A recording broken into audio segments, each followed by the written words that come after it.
Bismillahirrahmanirrahim. Assalamualaikum warahmatullahi wabarakatuh. Waalaikumsalam warahmatullahi wabarakatuh. Pada hari ini kami dari kelompok 3 akan mempresentasikan mengenai perbandingan Wi-Fi 2,4 GHz dan 5 GHz. Nah, adapun materinya akan dipaparkan oleh rekan tim saya yaitu Salsa binti Datura dan Ayu Anggraini. Padanya saya persilahkan. Terima kasih atas kesempatannya. Sejarah Wi-Fi 2.4 GHz pada tahun 1980-an dan awal 1990-an, berbagai teknologi jaringan nirkabel muncul tetapi seringkali bersifat eksklusif dan tidak dapat dioperasikan. Secara keseluruhan, pita frekuensi 2,4 GHz telah memainkan peran penting dalam pengembangan mempopulerkan Wi-Fi. Meskipun keterbatasannya dalam hal kepadatan spektrum telah menyebabkan adopsi pita frekuensi tambahan, seperti 5 GHz untuk memenuhi permintaan yang terus meningkat akan konektivitas nirkabel. Sejarah Wi-Fi 5 GHz. Sejarah Wi-Fi yang beroperasi pada pita frekuensi 5 GHz sangat erat kaitannya dengan perkembangan dan evolusi teknologi jaringan nirkabel. Pada akhir tahun 1990-an, teknologi Wi-Fi mulai mendapatkan popularitas dengan dirilisnya standar IEEE 802.11 dimulai dengan 802.11a dan 802.11b. Sementara 802.11b beroperasi pada pita frekuensi 2,4 GHz. 802.11a merupakan standar pertama yang memanfaatkan pita 5 GHz untuk komunikasi nirkabel.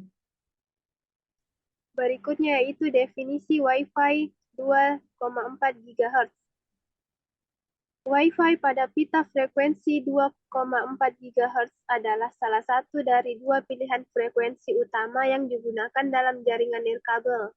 Pita frekuensi 2,4 GHz menawarkan cakupan yang lebih luas dibandingkan dengan 5 GHz. Artinya, sinyal Wi-Fi pada frekuensi ini lebih baik dalam menembus penghalang seperti dinding atau gedung.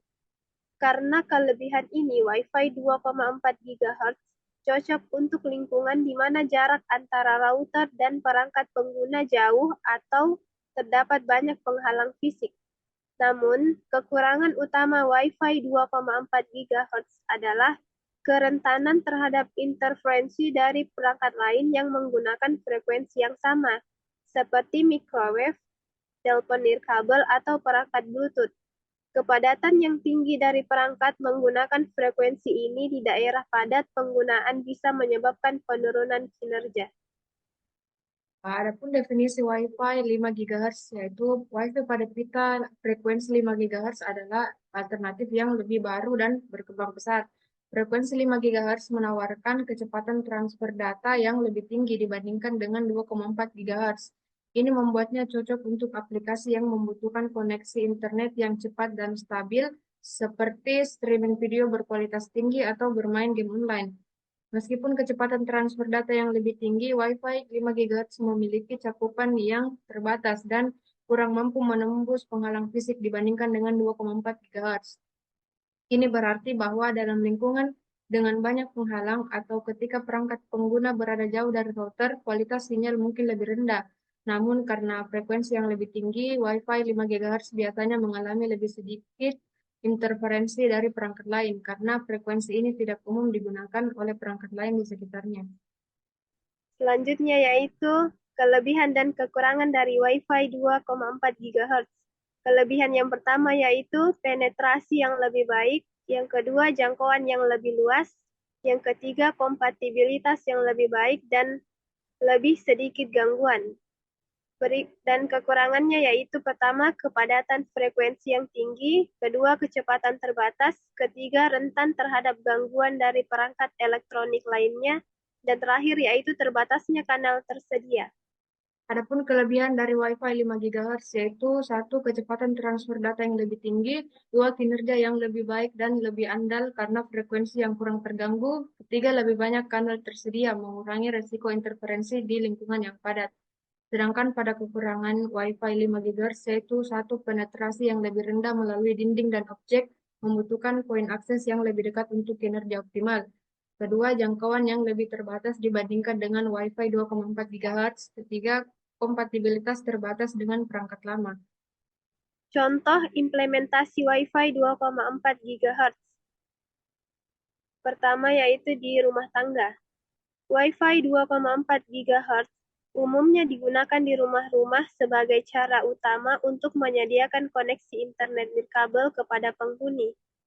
Yang kedua yaitu di kafe atau restoran. Teknologi Wi-Fi 2,4 GHz digunakan di sini untuk menyediakan konektivitas nirkabel kepada banyak pengguna sekaligus. Terdapat pula di perusahaan, di lingkungan kantor dan bisnis, Wi-Fi 2,4 GHz digunakan untuk menyediakan konektivitas nirkabel kepada karyawan dan tamu. Terakhir yaitu di dunia pendidikan. Sekolah, perguruan tinggi, dan lembaga pendidikan lainnya menggunakan Wi-Fi 2,4 GHz untuk mendukung kegiatan belajar mengajar yang lebih interaktif dan terkoneksi. Kemudian contoh implementasi pada Wi-Fi 5 GHz. Yang pertama di rumah tangga, yaitu di rumah tangga modern dengan Wi-Fi 5 GHz, pengguna dapat menikmati kecepatan transfer data yang lebih tinggi dan kinerja yang lebih baik, khususnya untuk streaming video 4K atau gaming online. Kemudian kafe dan restoran menyediakan layanan teknologi Wi-Fi 5 GHz untuk memberikan koneksi yang lebih cepat dan lebih andal kepada pelanggan mereka. Kemudian pada perusahaan, di lingkungan bisnis, Wi-Fi 5 GHz seringkali digunakan untuk mendukung kebutuhan koneksi yang lebih kuat dan stabil. Sedangkan pada dunia pendidikan, sekolah, perguruan tinggi, dan universitas seringkali menggunakan Wi-Fi 5 GHz untuk mendukung kebutuhan konektivitas yang tinggi di lingkungan pendidikan. Nah, itulah tadi presentasi dari kelompok kami. Adapun kesimpulan yang dapat kita ambil yaitu dalam memilih antara Wi-Fi 2,4 GHz dan 5 GHz, pengguna perlu mempertimbangkan kebutuhan spesifikasi mereka, seperti kecepatan, jangkauan, dan lingkungan penggunaan. Sementara Wi-Fi 2,4 GHz lebih cocok untuk lingkungan dengan banyak penghalang fisik dan perangkat lama. Wi-Fi 5 GHz menawarkan kinerja yang lebih tinggi dan koneksi yang lebih andal, terutama di lingkungan yang padat dan membutuhkan kecepatan transfer data yang tinggi. Itulah tadi presentasi dari kelompok kami. Kepada para audiens yang ingin bertanya, kami persilahkan. Nah, jika tidak ada pertanyaan, ya kepada saudara Ikhwan Saifullah. Tidak ada. Baik. Itulah tadi presentasi dari kelompok kami. Kurang dan lebihnya mohon dimaafkan. Cukup sekian. Wassalamualaikum warahmatullahi wabarakatuh.